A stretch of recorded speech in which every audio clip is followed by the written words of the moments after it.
bakwatibwa tetusobola kuleka kubuuza ku kino kintu kubanga gwe president gwabatwala kakibe kigwa batwala tetunafunayo okuba kiwandiiko kyonna kiva ku federation oba okulaba nga oli in action tetumanyi oba okikolera eyo munda kyekigenda mu maaso. Honestly speaking tuli mu kunoonyereza era tiimu yaffe twatagana ne department eyo eri mu kunoonyereza era tulina awe tutuuseeko. Ebiseera ebisinga tuyinza obutavaayo kujja mu mawulire kimu kikolera mu mawulire naye ffe tubeere wansi nga tulina engeri gye tuli mu kutambuzaamu ebintu byaffe kubanga ekintu kikwatagana n'etteeka kyekyetaaga nnyo okubamira kubanga mazibu nnyo naddala mu interpretation and all that but we are doing what we can. N'ekirala tweyanziza nnyo okukwataganako ne Bruno K n'alaba ng'afuna obwenkanya n'atuuka ku kkula lye yatuukako okuva lw'amawulire gafuluma tetwakufunako kutubuulira wakikolo kya kubanga ye yalinga agamba Eddie Kenzo yanyamba mugende wa Eddie Kenzo. Anti kati abantu bangi nnyo bafrustratinze nnyo abayimbi lwa nsonga bajja ne babakwata speed asanga omwana ng'ayagala nnyo okuyimba n'ajja n'amugamba ngenda kuteekamu ssente n'agenda ne batandika okurecordinga but along the way abantu bano bwamala okufuna music oyo batandika okwefuula so kyekyantu kyali kyatuuka ku bantu bangi nga kwotadde Bruno K nno yekka gwe mulaba naye bangi lwakuba Bruno K yavaayo neyekubira omulanga n'agamba tuteekinga even legal action netutambula nga bwe nakugamba nti ffe nga ku federation twafuna balooya betukola nabo partnership basobola okuba nga batukola ki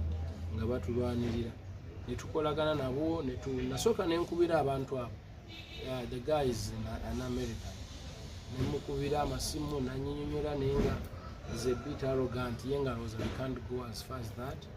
naye ffe twajja mukulembeze buno to bring a solution to solving a problem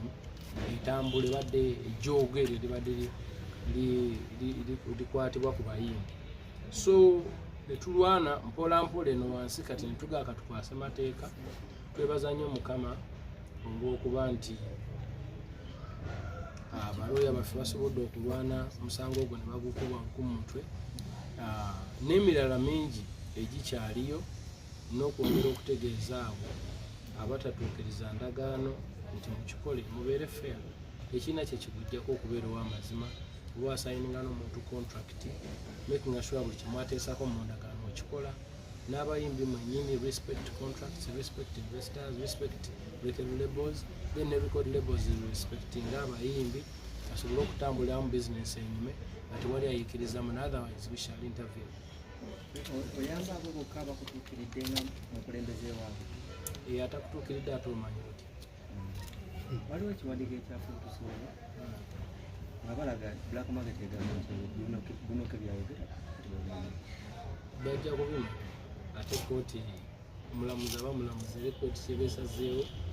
kiba kyekyo ate kooti tebabyogerera. Okay, nga tumaliriza tulinde tables mmeka okuva ku federation kubanga ekivulu ffe tukitadde nnyo mu kayi. Ekisookera ddala ng'ovudde ne ku kya federation yo nga ye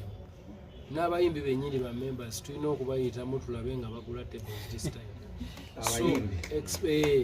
bwe tunaba nga tumaze okuyita mu bamemba baffe na buli omu tujja kudda tubabuulira omuwendo gw'enkanaki. Ye batumubuuza ku kyawumba ne federation gatugamba yesanyu lye asinga lijja nnyo ku federation era ngatugamba nze ndi wa federation like okozesa bukodyo ekyo okukkirizisa abo abantu bose abakusingako emyaka ne mu ndongo okozesa bukodyo ekyo okulaba nga obasingiza John. Ekisookera ddala is not about competition nembu we are competing who and who are. Ekisookera ddala kino kyabwa music kino kyakukulaakulanya mulimu gwaffe kyakwekulaakulanya kyakwebeererawo kyakwetegeera n'otegeera nti muzeeyi omulimu gwe yagukwa okitegeera ennyimba ze yayimba n'omanya impact zegyaleeta ku ggwanga n'otandika okumuwa support nga tugimuwa lwa nsonga ki kyomusuubira kuyimba wabula olwekyo kyakola yakola. Essanyu alifunye mu bukulembeze bwaffe bwe tuzeemu lwa nsonga we respect 100%. Timuzeeyi wadde ffe tuli bakulembeze naye bw'ayogera tetuddamu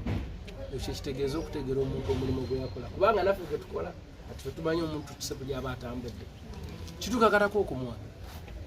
oba omulimu gwe yagukola ate n'ekyokubiri okuwagira muzeeyi tuba tukola mulimu gwaffe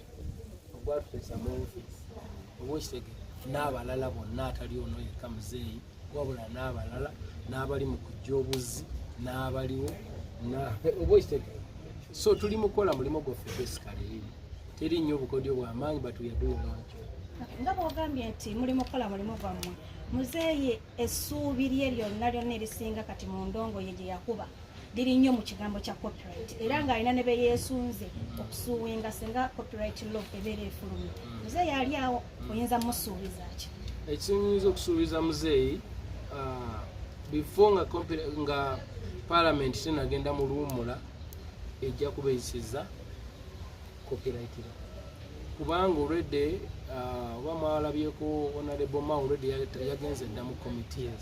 wokitegera olwo kitandise ekisigadde kuba already gundi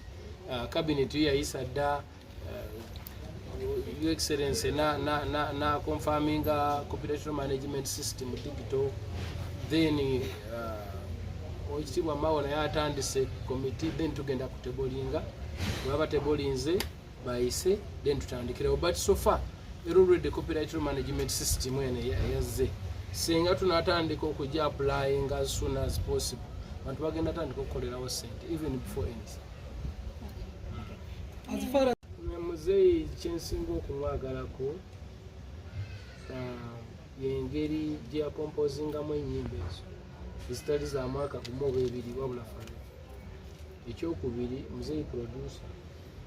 production ye yaba amanyi kyayagala yayingiranga studio nga kyagala akola ki akimanyi ate almost ffenna abantu mukama basumbuddemu ne tukola ekyenjawulo production yesinza okutuyamba so because he learned production even before all of us ekyo kyemunsanyusaako nnyo okuba nti ali full package si wakuyiiya buyiiya wabula bw'abazze ajja nga kyaleesa akimanyi self contained ate nga kyekyo ekifuula omuntu ow'enjawulo.